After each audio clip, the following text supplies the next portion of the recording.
Oh my god.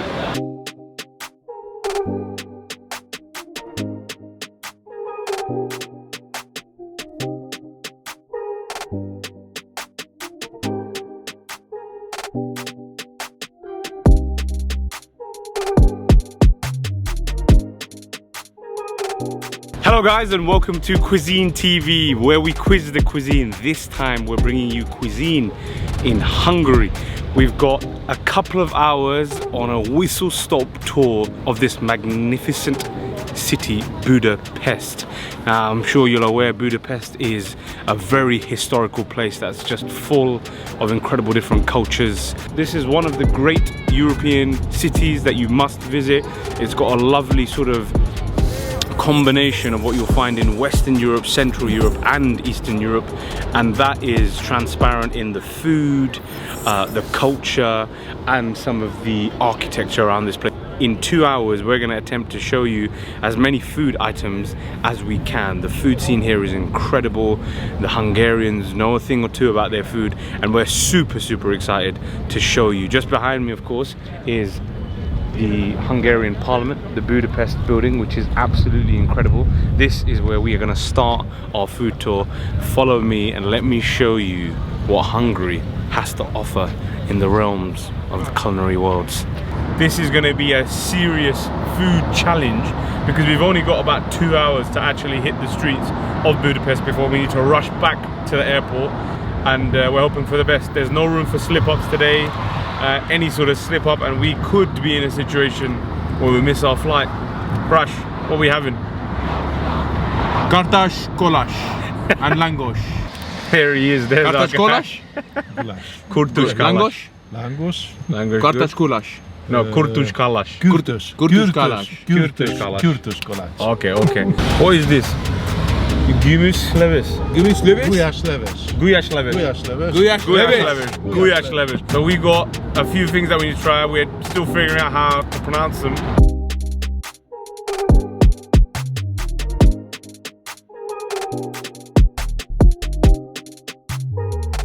Right guys, we've made it to our first pit stop here in Budapest on this 2-hour-long whistle-stop food tour of the city, and we've come to try the first food item, which of course is none other than the incredible Lángos. This is a deep-fried doughy bread that's topped off, typically with sour cream, cheese and some special garlic sauce. This establishment that we've come to is called Retro Lángos, sits in the heart of Budapest, and they have taken things up a notch and make Lángos with various different toppings.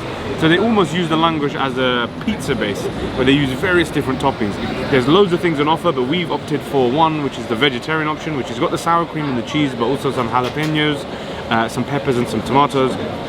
And then of course we've obviously got the classic here, which is the sour cream, the cheese and the garlic sauce. Now the story behind the Lángos is super interesting. Back in the good old days, Hungarian villagers used to save some of the bread that they used to cook in the oven for the following morning so they could make breakfast. And what they'd do is they'd cook that dough by the fire, and gradually this thing developed and adapted into a sort of deep fried bread that became topped up with sour cream and cheese. And it gets the name Lángos from where it's cooked, lang, which means fire. This place is absolutely rammed. There's so many people here that come and enjoy Lángos with a beer or a drink. I'm gonna go for the classic Lángos, which is sour cream, garlic and cheese. Let's tear a little bit of that off. Oh my god, it's like if you've had a puri before, it's like a giant Indian puri, but like Hungarian style. It's thick and it's fluffy.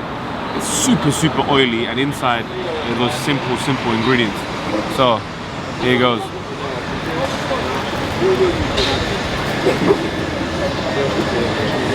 Oh my god. Wow. That is ridiculously comforting. It's this really wham piece of fluffy, doughy bread that's deep fried on the outside, and inside that cheese is starting to melt, and it's got that lovely sour cream garlicky taste. This is ridiculously good. It's very comforting. I mean, having something like this will just wash away all your troubles, genuinely. It's warm as well from where it's been fried, deep fried in that oil. This is absolutely delicious. Perhaps one of the best forms of bread I've had in a long time. This is a very interesting way of eating bread. Perhaps not the most healthy, but certainly one of the most comforting and delicious. Next up, I'm going to take you through. This is a bit more of a special Lángos. This one has got some red onions, some jalapenos, some tomatoes and some black olive. This is the vegetarian Lángos. That again, it's a bit less traditional, a bit more quirky, something that's synonymous with where we are, retro Lángos. So let's tear some of that off. Oh, good. I'm making an absolute mess, but it's always worth it. Here goes.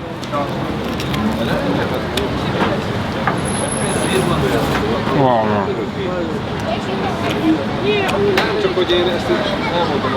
they are both absolutely delicious, but having these additions of these different veggies, honestly, the flavor is ridiculous, and that red onion is coming through. It's really quite sharp and delicious. Generally one of the best kinds of breads I've had. Super comforting, super delicious. This is a must-have. You cannot enter Hungary and leave without trying this. I love Lángos.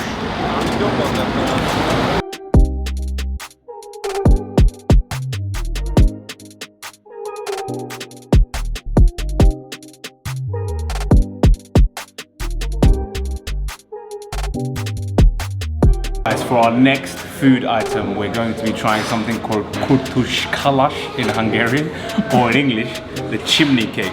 Now this is effectively a sugary dough that's wrapped around a cone-shaped spit and slow cooked on a fire, effectively roasted on that fire until it turns into this lovely crunchy piece of bread.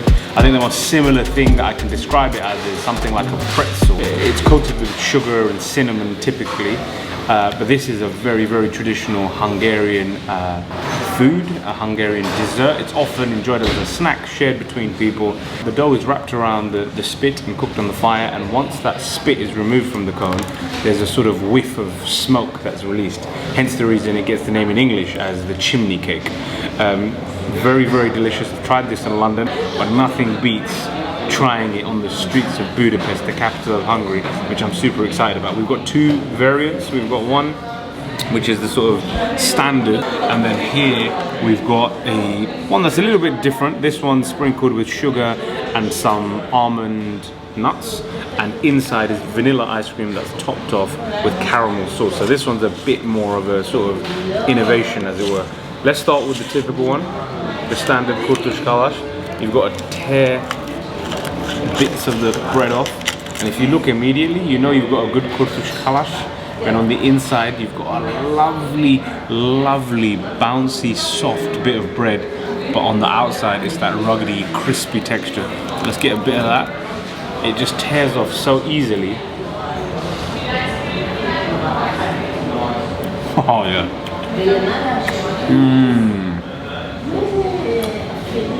That is just delicious. It is really, really crispy on the outside.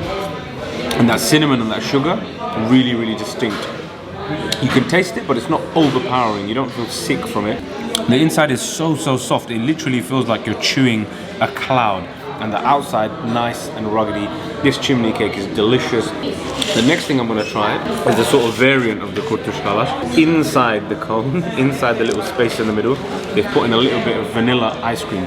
So this is probably going to be a bit more difficult to eat, because I'm not really sure how to approach this, but I'm looking forward to it nonetheless.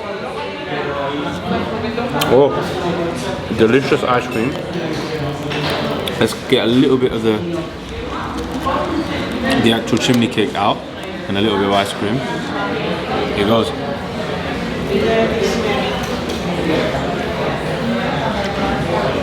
Oh my god, I'm in heaven.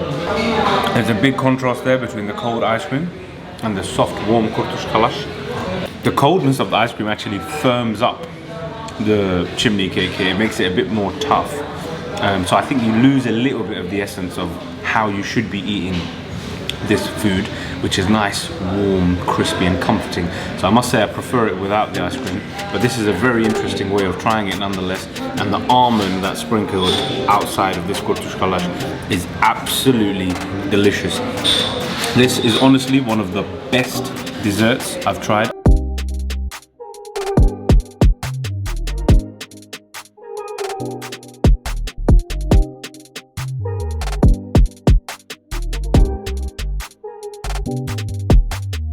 For our next stop, we're going to be trying 2 more dessert dishes. These are synonymous with Hungarian cuisine, and there's a really nice flourishing cafe restaurant scene buzz around this city. So it's only felt right for us to come and check out one of these spots.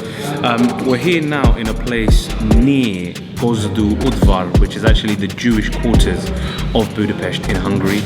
It's a thriving area for restaurants and cafes, and it's quite significant here because Gozdu Udvar was the location where a number of Jewish families were corralled before they were sent to concentration camps during the Second World War.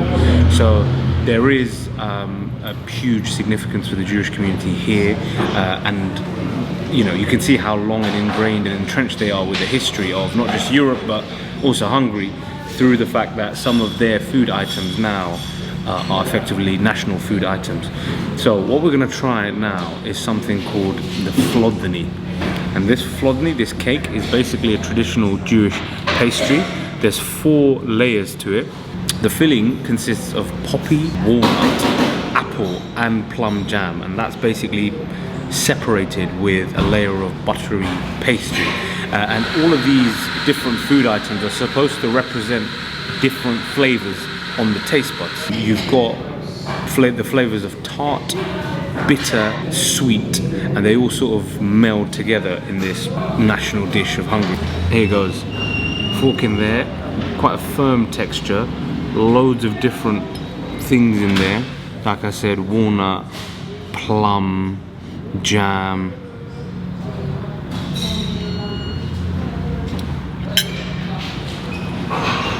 That is very delicious, and there are a range of different flavors there. A little bit of tang, significant sweetness. Textures are also firing. You've got the doughy pastry, but you've also got a bit of crunch from the walnut.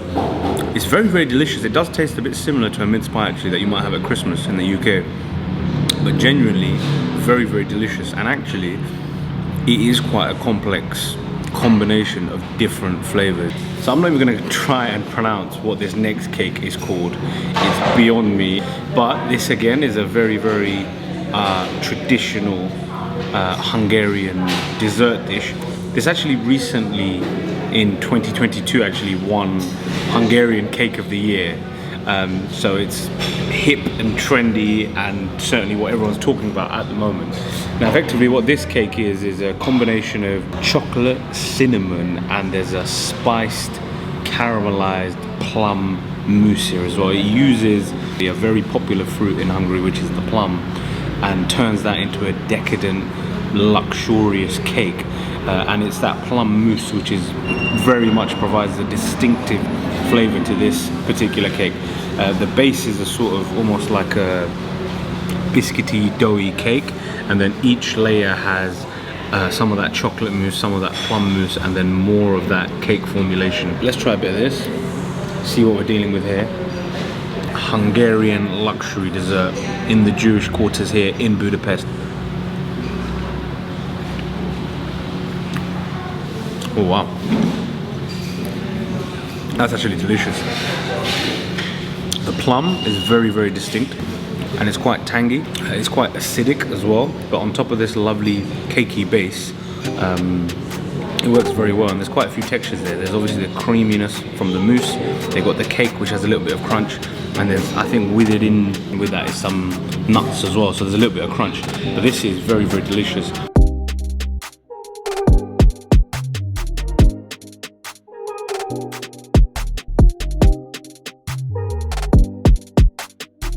coming to this restaurant, it's a very traditional Hungarian restaurant. The decor and everything just speaks volumes about Hungarian culture and cuisine, so we're super happy to be here. And we've got 2 food items to taste today. One is this wonderful creamy garlic soup. Now this is actually a very traditional Hungarian food item, but it's also common in other parts of Central Europe and Eastern Europe. They absolutely love garlic. We're coming to the end of our 2-hour time frame within Budapest now, so we're in a rush and trying to get through as much as quickly as possible. So we've asked the guys here to bring us out anything they can that's suitable for our dietary requirements, but also as quickly as possible, and they've literally turned this around within a few minutes, so we're very grateful to them for that. Oh. That is very good. Like ultra creamy, and the garlic is so strong. The whiff of garlic you get straight away literally goes straight to your head. The smell is strong. Yeah, no, this is a very delicious, comforting soup. It's a great way to start the meal, and actually it's synonymous with Central European, Eastern European cuisine. The next Hungarian dish we're about to be trying is something called rántott sajt, which is basically breaded and deep fried cheese.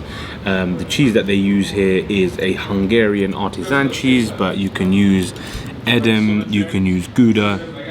There's loads of different cheeses that are used across Europe. This is basically a bit like a chicken schnitzel. I mean, when we said this to the owner of the restaurant, he got really offended. He kept saying, no, it's not a schnitzel, it's not, which is fair enough, but the concept of it being breaded and deep fried certainly is the same in my eyes anyway. It just looks like a one piece of cheddar cheese coated in a lovely sort of breadcrumb base, which is then deep fried, and it's served with literally white rice and salad.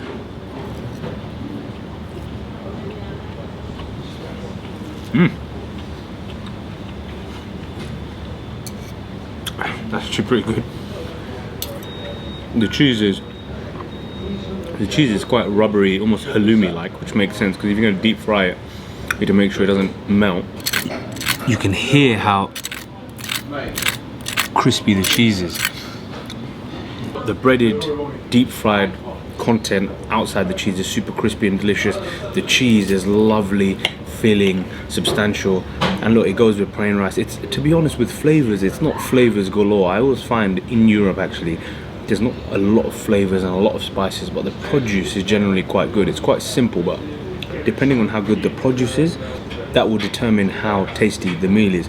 But honestly, this breaded cheese, a very Central European phenomenon. I'm going to dip a little bit of that in my garlic sauce. I don't know if I'm defecating on their traditions here, but I need a bit of sauce.